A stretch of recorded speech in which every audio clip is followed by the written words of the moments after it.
আপনারা জানেন দুনিয়াতে আল্লাহর এক বড় দুশমনের নাম ফেরাউন, জানেননি?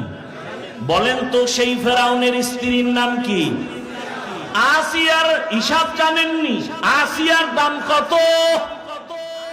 রহমতের নবী বলেন হাসরের দিন জান্নাতের ভেতরে আসিয়ার সাথে আমি মুহাম্মদের বিবাহ হবে। সুবহানাল্লাহ। না কিয়ামতের ময়দানে আসিয়া এত বড় বেঈমানের ঘরে থেকে আমার মালিকরে কেমনে খুশি করলো? ও সন্দীপের মা বোনেরা, কিয়ামতের দিন এত কঠিন, সূর্যের গরমে মাটির জমিন হবে তামা, এ পুরা জমিনটা হবে কিয়ামতের মাঠ, আর বাইতুল মাকদিস সিরিয়ার জমিন হবে আল্লাহর বিচারালয়, আদালত। কেউ বলেন বাইতুল্লাহর পার্শ্বে আরাফার ময়দান হবে, তবে বিশুদ্ধ মত হলো সিরিয়ার জমিন। আল্লাহর আদালতে সব নারী পুরুষ উলঙ্গ দাঁড়াবে, সূর্যের গরমে জমিনটা তামা হবে, জাহান্নামের চিৎকার, হাসরের ময়দানটা থরথর করে কেঁপে উঠবে। ওই কঠিন সময় নবী বলেন জান্নাতের 8টা দরজা খোলা হবে, 8 দরজা দিয়া 8 জন ফেরেশতা 4 জন নারীকে বারবার ডাকবে। 4টা নারী বলবে আসো, জান্নাতের মেহমানখানা রেডি, কোনো হিসাব লাগবে না।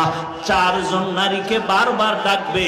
ওই 4 জন নারীর মধ্যে ভাগ্যবতী এক নারী হবে ফেরাউনের স্ত্রী আসিয়া। ও আমার মা বোনেরা, ও আম্মা জান, আপনার স্বামী তো ফেরাউনের মতো খারাপ না, আপনি কেন নামাজ পড়তে পারেন না? ওই আসিয়া এত দামি হয়ে গেল, এত বড় বেঈমানের ঘরে থাকিয়া টাকার অভাব নাই, ক্ষমতার অভাব নাই, অলংকারের অভাব নাই, কিন্তু সব ছাড়িয়া আমার মালিকের আপন বানাইয়া নিয়েছেন। আমার আল্লাহকে এত মহব্বতের বন্ধনে নিলেন। সূত্র কি? ওই মুসা নবীর ছোঁয়া লাগছে, ছোটবেলা লালন পালন করেছিল। ঘটনা জানেন না? আসিয়ার ঘরেই তো মুসা নবী বড় হয়েছে, লালন পালন হয়েছে। ওই নবীর ছোঁয়া লাগছে, সৎসঙ্গে স্বর্গবাস। আসিয়াকে মাওলায় কবুল করলো। একদিন ফেরাউন গোপনে হঠাৎ করে শুনে আসিয়ার জবানে আল্লাহর নাম উচ্চারণ হলো। ফেরাউন কয় আসিয়া তুমি কার নাম বলছো? বলে আমি আমার রবের নাম। রব তো মিশরের রব, আমি। তুমি মিশরের রব হতে পারো, কিন্তু তোমারে যিনি বানাইছেন তিনি আমার আল্লাহ। আমি তোমার রব বলে মানি না, আমি আমার আসমানের মালিক, জমিনের মালিক, হায়াতের মালিক, মৌতের মালিক যিনি, তাকে মানি। ফেরাউন কয় সর্বনাশ, নিজের ঘরে আগুন লাগলে উপায় কি? তুমি যদি আমারে খোদার স্বীকার না করো, আমারে খোদাগিরির দাম নাই। আসিয়া রে, একবার হলো আমারে খোদা বলা লাগবে। আসিয়া কয় যেই আল্লাহরে আমার মোহাব্বত সব দিয়া দিলাম, ঈমান দিয়া দিলাম, ওই আল্লাহর বিরুদ্ধে গিয়া তোমারে একবারও রব বলে মানব না। এত বুঝাইয়াও ফেরাউন যখন ব্যর্থ, শেষ পর্যন্ত কয় আমার কানে মুখটা লাগাইয়া আস্তে করে একটু আমারে রব বলে স্বীকার করো। আসিয়া কয় ফেরাউন তুমি জানো না আল্লাহ পাকের আমি এমন ভাবে মোহাব্বত করি, মিশরের মানুষ তোমারে ফাঁকি দিতে পারে, আর আমি এমন রবের বান্দি যে রবেরে কেউ ফাঁকি দিতে পারে না। ফেরাউন যখন দেখলো আসিয়ারে লাইনে আনা যায় না, এবার ফেরাউন কঠোর হয়ে গেল, শাস্তি দেওয়া শুরু করলো। ফেরাউন বলে আসিয়ার খানা বন্ধ করে দাও, রিমান্ডে দাও, থাকার বিছানা ভিন্ন করে দাও, কষ্ট দিতে থাকো, ঠিক মতো খানা দিবা না, ঘুমাইতেও দিবা না। শাস্তি শুরু হয়ে গেল। আসিয়া একা একা কাঁদে আর বলে হে মালিক, ও আল্লাহ তোমার মায়া তোমার মোহাব্বত অন্তরে জমাবার কারণে আজ আমার ঘুমানের বিছানা নাই। এত বড় ক্ষমতাওয়ালা পাওয়ারওয়ালার ঘরে থাইকা বিছানাও পাইলাম না, খানাও ঠিক মতো দেয় না।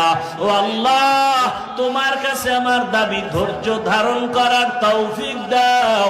আমার খানা লাগবে না, বিছানা লাগবে না, আমি তোমারে যদি পাই আমার দিল ঠান্ডা হয়ে যাবে। মাওলার মোহাব্বত বড় কঠিন জিনিস।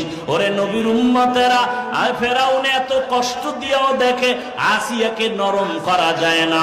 মহিলা যদিও নরম, তবে ঈমান তার বড় তাজা, এত তাজা। এবার ফেরাউন বলে, আসিয়া আমারে রব বলবি না? বলে না। বলে ফাঁসি দিব, ফাঁসি। বলে আমাকে ফাঁসি দাও, কোনো ভয় দেখায় লাভ নাই। মুসলমান যেই কদম দিয়া সামনে আগায়, কোন বেঈমানের ভয়ে সে কদম আর পেছনে ফিরাইয়া নেয় না। আসিয়া কয়, আমি তোরে রব মানি না। বলে ফাঁসি হবে। বলে দাও। ফেরাউন শেষ পর্যায়ে তারিখ করে ফেললো, মিশরে ঘোষণা দাও, খোদা ফেরাউনের স্ত্রী আসিয়ার ফাঁসি হবে, শুলিবিদ্ধ করা হবে। হাজার হাজার মানুষ মিশরের ময়দানে আছে খোদা ফেরাউনের স্ত্রীর ফাঁসি দেখার জন্য। হাতে পায়ে রশি লাগাইয়া ফেরাউনের স্ত্রী আসিয়াকে নিয়ে যখন ফাঁসির মঞ্চে নেয়, আসিয়া কান্না করে আর বলে, মালিক, এ দুনিয়ায় আমার টাকা নাই, পয়সা নাই, এত কিছু ক্ষমতা থাকার পরও সব ছেড়ে দিলাম। ও আল্লাহ, তোমার থেকে জানো আমি আলাদা হয়ে না যাই, তোমারে না নিয়ে আমি ফাঁসির মঞ্চে যাব না, কবরের মোলাকাতে যাব না, তুমি ধৈর্য ধারণের তৌফিক দাও। আসিয়া কান্না করে আর ফাঁসির মঞ্চের দিকে হাঁটে।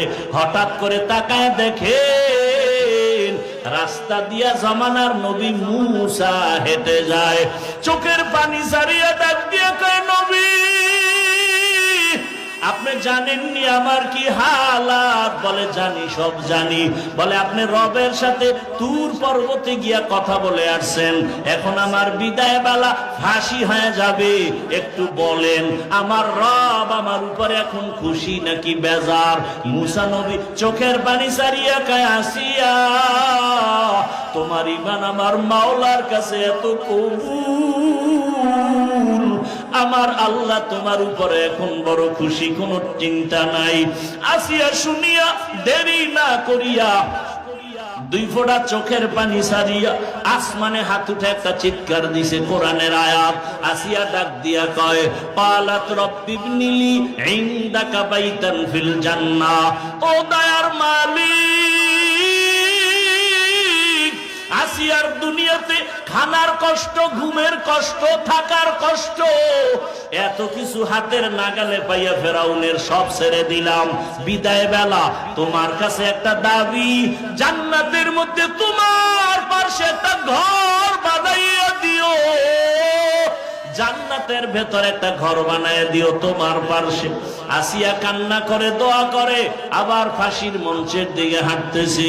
কিছুক্ষণ পরে আসিয়া আবার আসমানে তাকায়া এখন আর কাঁদে না, চোখের পানি বন্ধ, হাসতেছি। ফেরাউন বলে, বিপদের কালে হাসো কেন? আসিয়া ডাক দিয়া কয়, ফেরাউন তোমার সে পাওয়ার নাই যে পাওয়ার আল্লাহ আমারে দিছে। আমি মাত্র দোয়া করেছি আল্লাহ জান্নাতে আমার জন্য একটা ঘর বানাবে, তাকাইয়া দেখতেছি ওই জান্নাতের ঘরের চেহারাটা, ছবিটা দেখা যায়। লক্ষ লক্ষ ফেরেশতারা অপেক্ষা করে আমার রূহটা মাওলার মোলাকাতে জান্নাতে নিয়ে যাবে। তাড়াতাড়ি আমারে ফাঁসি দাও, আমি আমার মাওলার কাছে চলে যেতে চাই।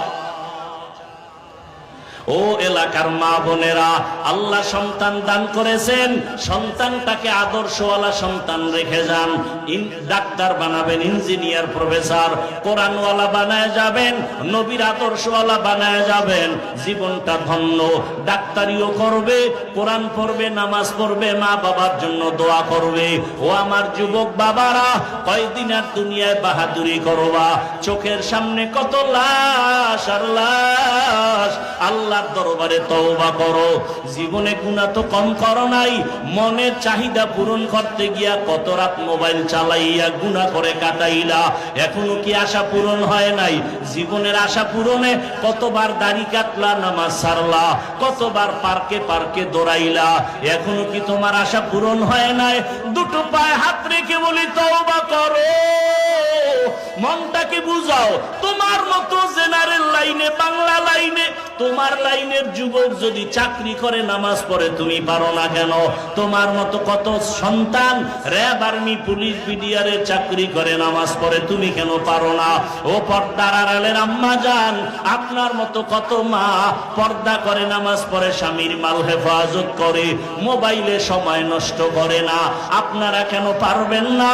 আল্লাহর কাছে তওবা করেন, মনে মনে বলেন, হে মালিক, আর নামাজ ছাড়বো না, দাড়ি কাটবো না, বেপরদায় চলবো না।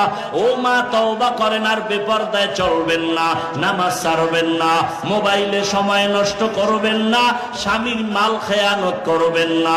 যুবক যদি তওবার নিয়ত করো, মনে মনে আল্লাহকে বলো, হে আল্লাহ, আমার মতো যুবক যদি নামাজি হয়, আমি কেন পারবো না? তওবা করলাম, আর গুনাহ করবো না, নামাজ ছাড়বো না, দাড়ি কাটবো না, বেপরদায় চলবো না। মা বাবার দোয়া নিয়া, শিক্ষকের দোয়া নিয়া, উলামায়ে কেরামের দোয়া পরামর্শ নিয়া, নবীজির সুন্নাত অনুযায়ী জীবনটাকে চালাবো। তওবা করার যদি নিয়ত হয়, দুটো হাত আল্লাহকে দেখায় দাও। আয় আল্লাহ, আমাদের হাতগুলো কবুল করে নেন। আয় আল্লাহ, আমাদের তওবা কবুল করে নেন। তওবার উপরে মজবুত হইয়া চলার মতো তৌফিক দান করেন। আমার যুবক, বৃদ্ধ, মা বোন সবার হাত আপনি কবুল করে নেন। মরণ পর্যন্ত সুন্নাতওয়ালা জীবনে চলার তৌফিক দান করেন, গুনাহমুক্ত জীবনে চলার তৌফিক দান করেন। আমিন। আল্লাহ সবাই